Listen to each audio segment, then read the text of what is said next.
వైఎస్ఆర్ పార్టీకి సంబంధించినటువంటి పెద్దలు వాళ్ళ పార్టీలోనే కాదు రాష్ట్రంలో ఒక విదూషకుడుగా మారిపోయినటువంటి అంబటి రాంబాబు గారు ఏదో ఆఫీస్లో ప్రెస్ మీట్ పెట్టి నోరు పారేసుకోవటం వాళ్ళకి సహజ గుణం అనుకోండి. నోరు పారేసుకోకపోతే మనం ఏమైనా అనుకోవాలి. ఏదో నీతులు చెప్పే ప్రయత్నాలు చేశాడు. ఇప్పుడు గురిగింజ సామెతలాగా ఆ నీతుల ముందు నువ్వు వల్లించుకోవాలి కదా. ఏదో మొన్న వాళ్ళ నాయకుడు వచ్చాడు, పాపం బడ్జెట్ మీద ఏదో చెప్పే ప్రయత్నం చేశాడు.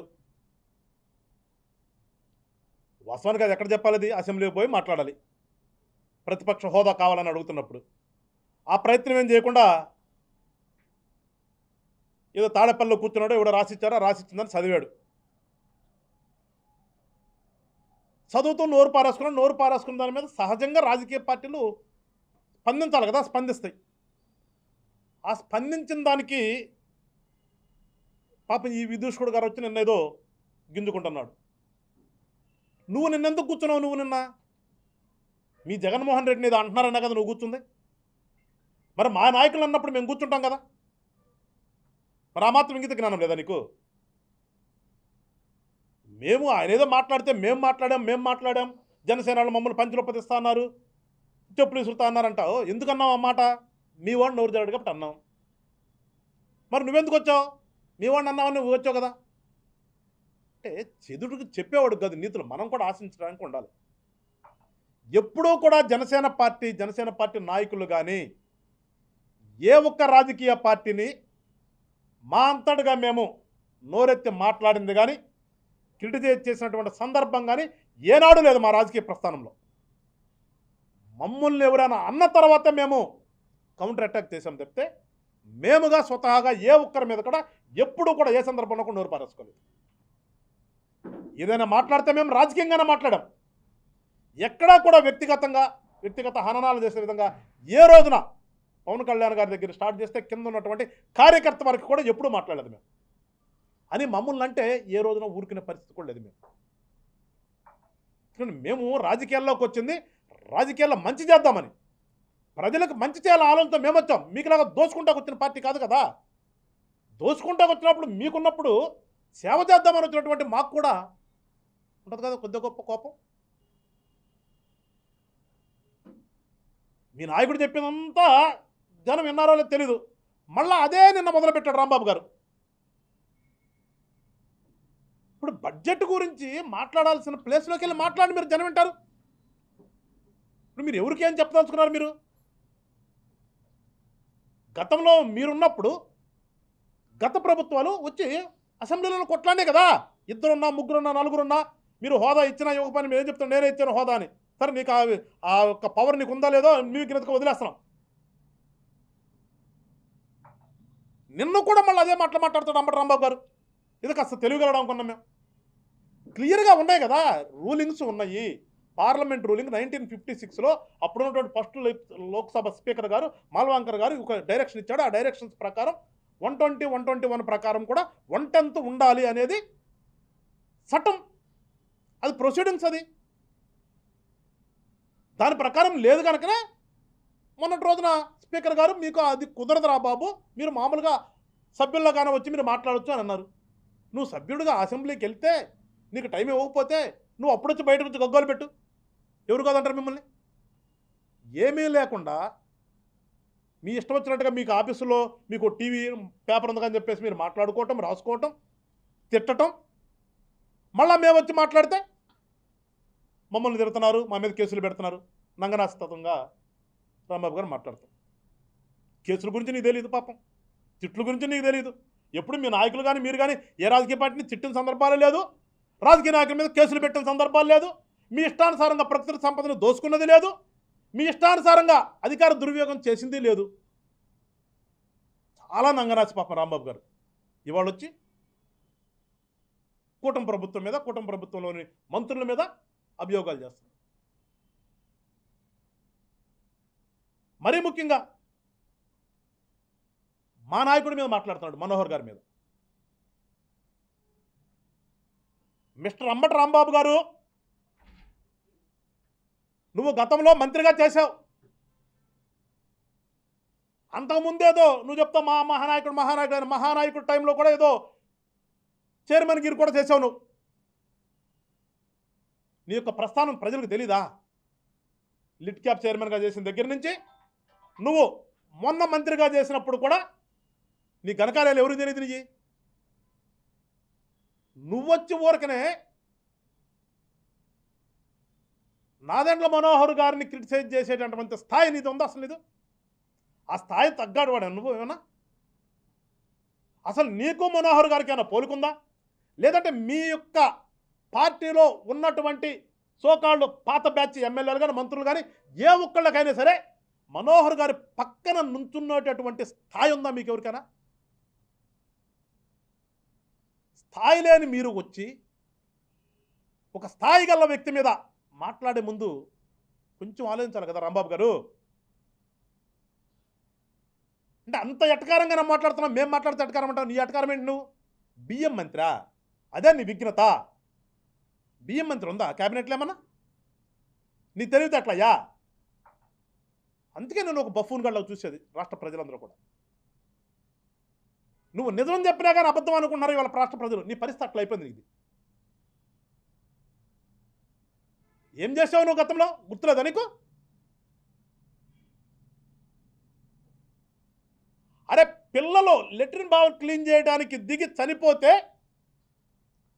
వాళ్ళకి సీఎం రిలీఫ్ ఫండ్ కింద 5 లక్షలు వస్తే ఆ 5 లక్షల్లో కూడా 50% నాకు ఇవ్వండి అని చెప్పేసేసి ఆ డబ్బులు నువ్వు వాళ్ళకి ఇవ్వకుండా ఆ చెక్కుని వెనక్కి పంపించేసింది నిజమా కాదా రాంబాబు గారు? ధైర్యం ఉందా నీకు? చెప్పలేదు ధైర్యం? నువ్వు గతంలో సత్తెనపల్లి నియోజకవర్గ ఎమ్మెల్యేగా ఉండి నువ్వు మంత్రి అయిన తర్వాత జరిగినటువంటి సంఘటన నేను చెప్తుంది. సత్తెనపల్లిలో 3 చనిపోతే వాళ్ళకి సీఎం రిలీఫ్ ఫండ్ కింద డబ్బులు వస్తే ఆ డబ్బుల్లో నువ్వు సగం ఇవ్వమంటే వాళ్ళు ఇవ్వనని రోడ్డెక్కితే ఆ చెక్కులు ఇవ్వకుండా వెనక్కి పంపేసింది వాస్తవమా కాదా చెప్పేటటువంటి ధైర్యం నీకుందా అంబటి రాంబాబు గారు? రేపొద్దున కూర్చుందామా? ఎవరు ఎలాంటి వాళ్ళు ప్రజలకు తెలీదా?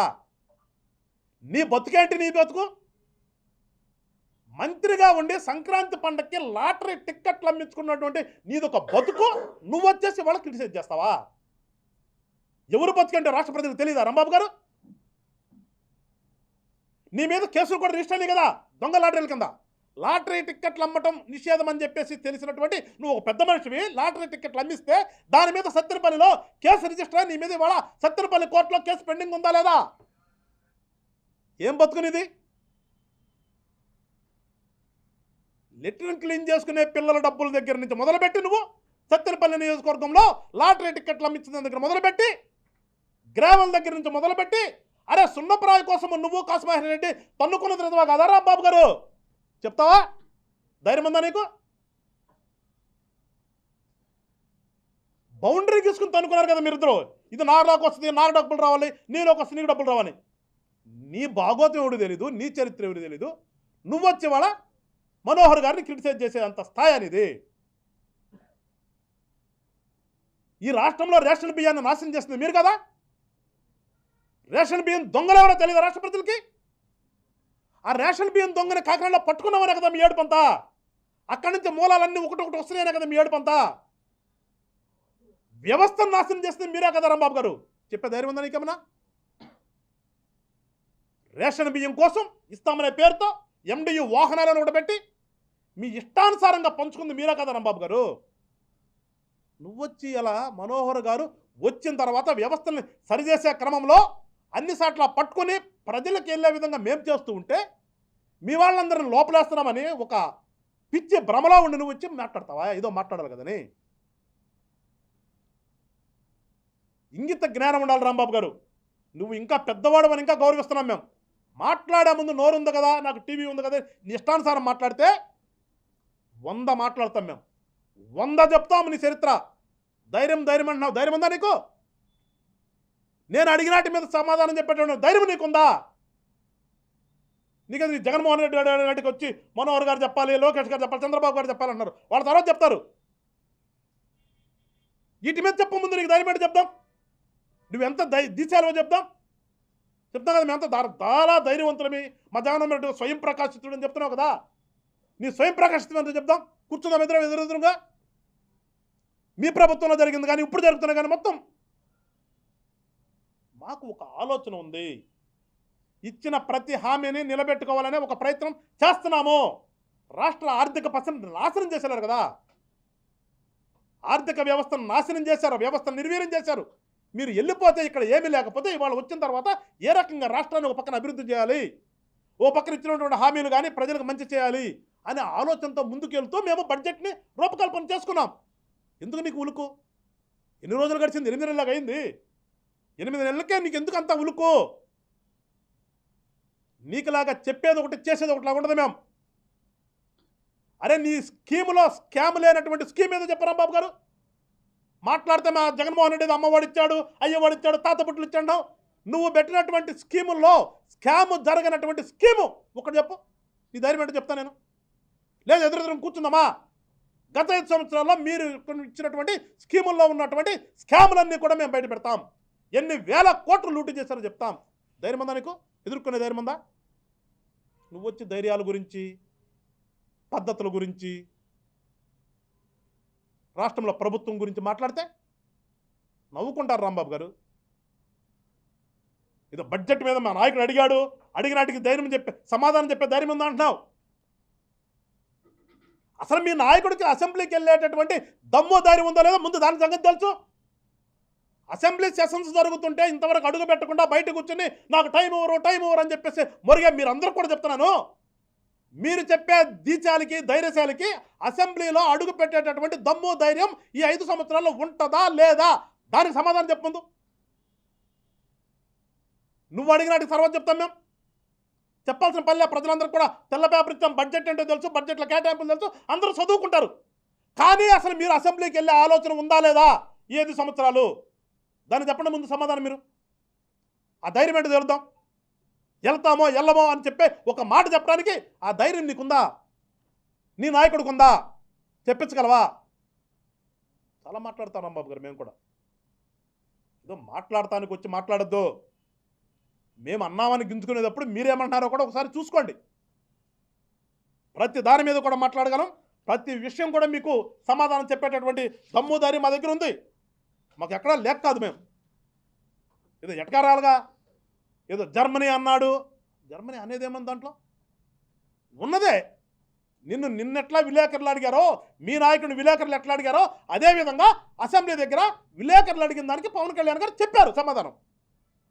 ఎందుకు చెప్పారు? అది కూడా ఆనవాయితీ ఇచ్చారు కదా మీరు. ఒకటి గతంలో 3 రాజధానులు ఉన్నప్పుడు సౌత్ ఆఫ్రికాను కోట్ చేసింది మీరే కదా. సౌత్ ఆఫ్రికాలో 3 రాజధానులు ఉన్నాయని చెప్పింది మీరే కదా. మరి అప్పుడు సౌత్ ఆఫ్రికా గురించి చెప్పినప్పుడు లేనటువంటి బాధ ఇవాళ జర్మనీ గురించి చెప్పగానే ఎందుకు వచ్చింది? ఏమైనా ఉందా? అది వెనకేమన్నా మా నాయకుడు చెప్పింది కాకుండా ఇంకా ఏమైనా నిగూఢ అర్థం ఏమైనా ఉందా రాంబాబు గారు? జర్మనీ అనగానే ఎందుకు గింజుకుంటున్నారు? ఏమైనా జరిగినా జర్మనీ ఏమైనా చేసి వచ్చారు? ఏమన్నా మీరేమన్నా, నువ్వు కానీ మీ నాయకుడు కానీ ఏమైనా ఉంటే మేము తీస్తాం ఖచ్చితంగా. అవి కూడా తీసి ప్రజలకి ఖచ్చితంగా చెప్తాము. జర్మనీ అనగానే ఎందుకు గింజుకుంటున్నారు? ఎందుకో మరి. ఈ అన్నదానికి అనుకుంటాను నేనైతే. ఈ అన్నదానికి కాకుండా ఏదో ఉంది ఇంకా రాజకార్యాలయం మనం ఇక్కడ చేసి వచ్చినట్టున్నాం. అవి కూడా తీస్తాం. ఎందుకంటే అవి కూడా ఏదో జరిగినట్టుంది, అవి కూడా తీస్తాం. మీరు అన్నదానికే మేము ఎప్పుడైనా సమాధానం చెప్పాం కానీ మా అంతటికి మేము ఏనాడు కూడా మీ మీద మాట పారేసుకోలేదు రాంబాబు గారు. గుర్తుపెట్టుకోండి. మీ పార్టీని అసలు మేము పార్టీగానే గుర్తించట్లేదు. అసలు మళ్ళీ చెప్తున్నా, మీది అసలు ఒక రాజకీయ పార్టీగా మేము అసలు గుర్తించట్లేదు. మీది ఇప్పుడు చెప్తే మీది ఒక దొంగల సమూహమే. ఎప్పటికైనా మీది దొంగల సమూహమే మీది. ఎందుకంటే మీ నాయకుల మీద కేసులన్నీ కూడా దొంగతనం కేసులే కదా. అవి తెలుసుకోండి ముందు. అవి మీరు పెట్టిన కేసులు సాక్ష్యం చెప్పే ధైర్యం లేదు మీకు. మీ మీద ఉన్న కేసులకి కోర్టుకి వెళ్ళి తొందరగా తేల్చుకుందామనే ధైర్యం లేదు. ధైర్యం గురించి నువ్వు మాట్లాడితే ఎట్లా రాంబాబు గారు? ధైర్యం గురించి మేము మాట్లాడతాం. సీటు ఉన్నా లేకపోయినా గత 5 సంవత్సరాలు మీరు చేసినటువంటి దుర్మార్గాలకి, మీరు చేసినటువంటి దౌర్జన్యాలకి ఎదురు వడ్డీ నిలబడి రోడ్డు మీద పోరాటం చేసాం ప్రజల పక్షాన మేము. ఇవాళ మీకు 11 సీట్లు ఉన్నా కానీ అసెంబ్లీకి వెళ్ళి మాట్లాడేటువంటి ధైర్యం లేక ఇంట్లో కూర్చొని బయటికి రాట్లా. ధైర్యం గురించి నువ్వెట్లా మాట్లాడతా? ధైర్యానికి care of address Janasena party, దొంగలకి care of address YSR party. నువ్వు వచ్చి ఏదో ప్రెస్ మీట్ పెట్టి మాట్లాడితే ఇంకో రకంగా ఉంటుంది. సో దయచేసి మాట్లాడదలుచుకున్నప్పుడు విజ్ఞతతో మాట్లాడడం నేర్చుకోండి. మీ దగ్గర ఆన్సరు ఇవ్వాలి అనుకున్నప్పుడు మేము ఇస్తాం, కానీ నోరు పారేసుకుంటే అంతకు మించి మేము కూడా నోరు పారేసుకోవాల్సి వస్తుంది. అది కూడా ప్రజాస్వామ్యబద్ధంగానే ఉంటాం. మేము ఎప్పుడు కూడా ప్రజాస్వామ్యాన్ని మించి మేము ఎప్పుడు కూడా వెళ్ళము. ఒకసారి గుర్తు తెచ్చుకోండి రాంబాబు గారు, మళ్ళా చెప్తున్నాను, నువ్వు గనక జనసేన పార్టీలో ఉన్నటువంటి నాయకుల గురించి గనక ఎప్పుడైనా మళ్ళా నోరు జారితే అంతకు మించిన విధంగా నీ బాగోతానంతా కూడా రోడ్డు మీద వేస్తాం, గుర్తుపెట్టుకో. మరొకసారి పిచ్చి పిచ్చి ప్రేలాపనలు తెలదని చెప్పి రాంబాబు గారు చెప్తూ, రాష్ట్ర ప్రజలందరూ కూడా గమనించండి. జనసేన పార్టీ పుట్టుక దగ్గర నుంచి జనసేన పార్టీ ప్రస్థానం ఇవాళ ఉన్నటువంటి పరిస్థితులను కూడా మీరు ఒకసారి రాష్ట్ర ప్రజలందరూ కూడా మీరు ఒకసారి ఆలోచన చేయండి. జనసేన పార్టీ అనేది రాష్ట్ర అభివృద్ధి కోసం, ఈ రాష్ట్ర ప్రజల సంక్షేమం కోసం ఏర్పడిన పార్టీ తప్పితే వాళ్ళకలాగా దోసేసుకోవడానికి, ప్రకృతిని నాశనం చేయడానికి, వ్యవస్థను నిర్వీర్యం చేయడానికి కాదని చెప్పి ప్రజలందరూ కూడా తెలుసుకోవాలని చెప్పేసి కోరుకుంటూ, జై హింద్, జై జనసేన. జర్మనీ అంటే నిజంగా అది మంచి ఎగ్జాంపుల్. అది ఒక మంచి ఎగ్జాంపుల్ని కోట్ చేస్తూ పవన్ కళ్యాణ్ గారు, మన రాజ్యాంగం ప్రకారం డైరెక్ట్ ఎలక్షనే ఉంటుంది, ఎవరికి ఎక్కువ ఓట్లు వస్తే వాళ్ళే సభ్యుడిగా ఎన్నికవుతారు, మిగతా ఓట్లు కౌంట్ చేయం మనం ఇది అసెంబ్లీ వరకు. కాబట్టి ఇక్కడ వీలు కాదు మీరు మాట్లాడేది, మాకు 40% ఓట్లు వచ్చినాయి, మమ్మల్ని గుర్తించండి, మాకు అధికార ప్రధాన ప్రతిపక్షంగా గుర్తించండి అనేది ఇక్కడ వీలు కాదు. అది స్పీకర్ డిస్క్రిప్షన్ మీద ఉంటుంది. మీరు అంతగా పట్టుబడితే జర్మనీలో వీలవుతుంది, జర్మనీకి వెళ్ళండి, అక్కడ కనుక్కోండి అన్నాడు. మరి అంబటి రాంబాబు గారు ఒక లాయర్గా, విద్యావంతుడిగా చెక్ చేసుకోవాలి కదా జర్మనీని ఏ ఉద్దేశంతో పవన్ కళ్యాణ్ గారు మాట్లాడుతున్నారు. మీరు ఏదైతే సౌత్ ఆఫ్రికాలో మూడు క్యాపిటల్స్ ఉన్నాయని ఒక ఉదాహరణ తీసుకొచ్చారో, మీ డిమాండ్ ఎక్కడ సాటిస్ఫై చేయాలో, ఏ రాజ్యాంగంలో వీలవుతుందో పవన్ కళ్యాణ్ గారు చెప్పారు, వెరిఫై చేసుకోండి. దానికి కాదు ఇంకేదో చేస్తున్నారు, మమ్మల్ని ఎగతాళి చేస్తున్నారు, గతంలో ఏదో జరిగితే దాన్ని తీసుకొచ్చి జగన్మోహన్ రెడ్డి గారిని ఎగతాళి చేస్తున్నారు అని మాట్లాడుతున్నారు. మాకు తెలియదు ఇంకేం జరిగిందో. అదే మా అధ్యక్షులు వారు అంటున్నారు, అదేం జరిగిందో కూడా కనుక్కుందాము, మీరు ఎందుకు అంత ఉలిక్కి పడుతున్నారో అని. ఇక్కడ రెండో విషయం ఏంటంటే, ప్రజల సమస్యల మీద, ఆయా నియోజకవర్గాల సమస్యల మీద అసెంబ్లీలో, చట్టసభల్లో మాట్లాడాలని చెప్పేసి రాజ్యాంగం కల్పించినటువంటి అవకాశం శాసనసభ్యుడిగా ఎన్నికవడం. 11 మంది మీ పార్టీ తరఫున ఎన్నికయ్యారు. మీరు రాజ్యాంగ ఉల్లంఘన చేస్తూ ఆయా నియోజకవర్గాల ప్రజల్ని రిప్రజెంట్ చేయకుండా, ఇంకా ఎమ్మెల్యే ట్యాగులు పెట్టుకుంటూ, ఎమ్మెల్యే కూపన్లు వాడుకుంటూ, ఎమ్మెల్యే జీతాలు వాడుకుంటూ సభని మీరు మూకుమ్మడిగా బాయ్కాట్ చేశారు అంటే రాజ్యాంగ ఉల్లంఘన కాదా? అంతకంటే పెద్ద స్కామ్ ఏమన్నా ఉంటుందా? భారతదేశంలో ఉందా ఇంతవరకు?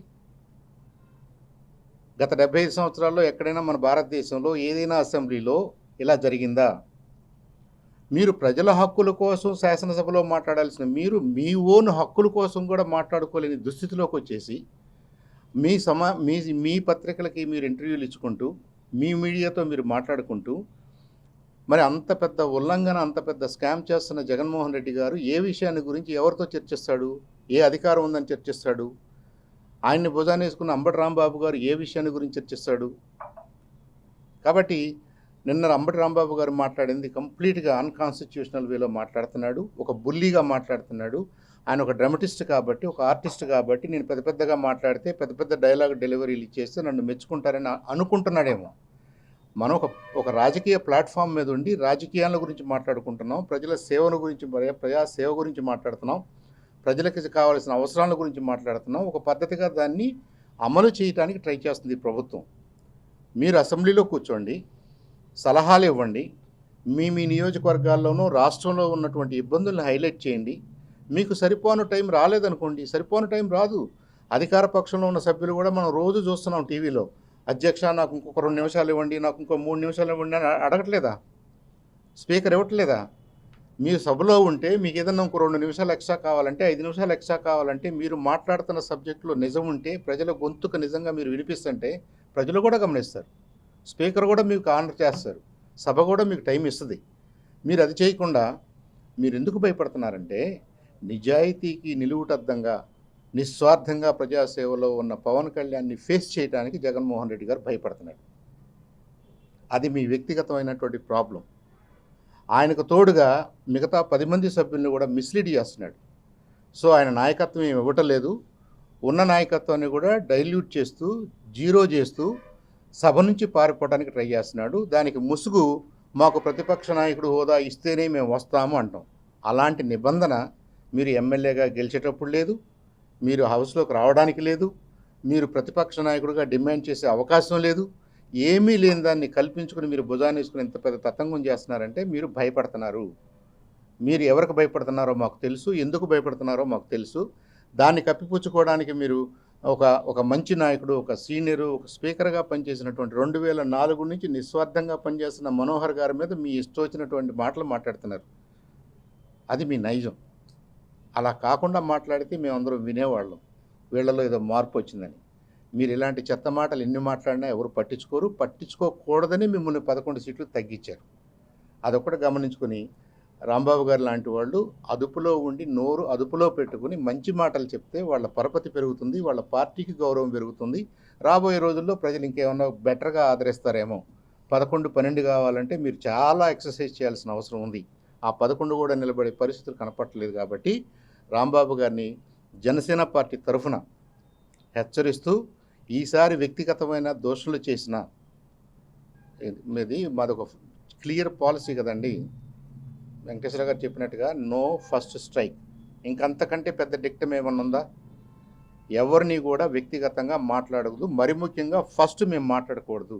ఆ సిద్ధాంతం మీద జనసేన పనిచేస్తుంది, దానికోసమే కదా నిలబడింది. మరి మీరు కెలుక్కుని దానికి మేము రెస్పాండ్ అయితే అయ్యో మమ్మల్ని ఎట్ట అంటున్నారు, మమ్మల్ని ఎగతాళి చేస్తున్నారు, మమ్మల్ని సెటైరికల్గా మాట్లాడుతున్నారు, మమ్మల్ని ఎటకారంగా మాట్లాడుతున్నారు. మీకంటే ఎటకారం ఇంకెవరన్నా మాట్లాడగలరా రాంబాబు గారు? మీ ఎటకారంతో ప్రజలు మిమ్మల్ని కింద పడేశారు. మిగతా విషయాలు ఎలా ఉన్నా కానీ మీ 5, 6 చేరి ఆనాటి నుంచి ఈనాటి వరకు అదే ధోరణి కంటిన్యూ అవుతుంది. ఒకప్పుడు వీళ్ళు మాట్లాడుతున్నారేమో జగన్మోహన్ రెడ్డి గారి డైరెక్షన్ కాదేమో అనుకుని కొంతమంది అనుకునేవాళ్ళు. 2 రోజుల నాడు మొన్న జగన్మోహన్ రెడ్డి గారి మాటను బట్టి మనకేం అర్థమవుతుందంటే అసలు కింగ్ పిన్ ఈయనే. ఈ ఎటకారానికి హెడ్ క్వార్టర్సు జనసేన, ఈ వైఎస్ఆర్ పార్టీనే, వాళ్ళ నాయకుడు జగన్మోహన్ రెడ్డే. ఎందుకంటే 2 గంటల సేపు రకరకాల నంబర్ల గురించి మాట్లాడాడు. సరే, దాంట్లో తప్పులు ఉన్నాయా, నిజాలు ఉన్నాయా, అవి మాట్లాడుకుందాం. మీరు చివరిలో ఏం మాట్లాడారు? అసలు మొత్తం మీరు ఇదంతా ఎందుకు పెట్టారంటే ఈ ప్రెస్ మీట్ అంతా కూడా పవన్ కళ్యాణ్ గారిని ఎగతాళి చేయాలని చూస్తున్నారు. పవన్ కళ్యాణ్ గారు కార్పొరేటర్ కంటే ఎక్కువ అంట, ఎమ్మెల్యే కంటే తక్కువ అంట. ఆయన వాళ్ళ ఉప ముఖ్యమంత్రి మీకు కనపట్లేదా? ఆయన వాళ్ళ రాష్ట్రంలోనే కాదు దేశంలో ఎన్డీఏలో ఒక ప్రధానమైన పాత్ర పోషిస్తూ, ఒక ఇంపార్టెంట్ పాత్ర పోషిస్తూ, జనాల అభిమానాన్ని చూరగొంటూ అక్రాస్ ద కంట్రీ ఆయన పరపతి పెరుగుతుంటే చూడలేక ఓర్వలేక ఆయన్ని మళ్ళీ మీరు కార్పొరేటర్ అంటారేంటి? అంటే ఒక అసెంబ్లీకి వెళ్ళి ఒక అసెంబ్లీలో ఎమ్మెల్యేగా ఉన్నటువంటి మీరు మీ పక్క మెంబర్ని కనీసం గౌరవించుకోవడం కూడా తెలియదు అనమాట. మీరు ఎటకారాల గురించి మాట్లాడుతున్నారు, మీకేదో నష్టం జరిగిపోయిందని వాపోతున్నారు. ఇది కరెక్ట్ కాదు. ఇంకా కెలుక్కుని ఒక సూక్తి ఉంది, మీరు ఆల్రెడీ డీప్ డిచ్లో ఉన్నప్పుడు గుంటలో ఉన్నారనుకోండి, ఇక మీరు తవ్వుకుంటే ఉపయోగం లేదు, ఇంకా పెద్ద గుంటలోకి వెళ్ళిపోతారు. అది పూడ్చుకోవడానికి ట్రై చేయండి, గౌరవంగా మాట్లాడటానికి ట్రై చేయండి, మంచి మాటలు మాట్లాడటానికి ట్రై చేయండి. సభలోకి వెళ్ళి మీ వంతుగా రాజ్యాంగం మీకు ఇచ్చినటువంటి హక్కుని, అధికారాన్ని ఉపయోగించండి, ప్రజలకు న్యాయం చేయండి. మరిన్ని వీడియోస్ కోసం ఛానల్ ని సబ్స్క్రైబ్ చేయండి. లేటెస్ట్ అప్డేట్స్ కోసం వాట్సాప్ ఛానల్ ని ఫాలో అవ్వండి. ఆ లింక్ డిస్క్రిప్షన్ లో ఉంది.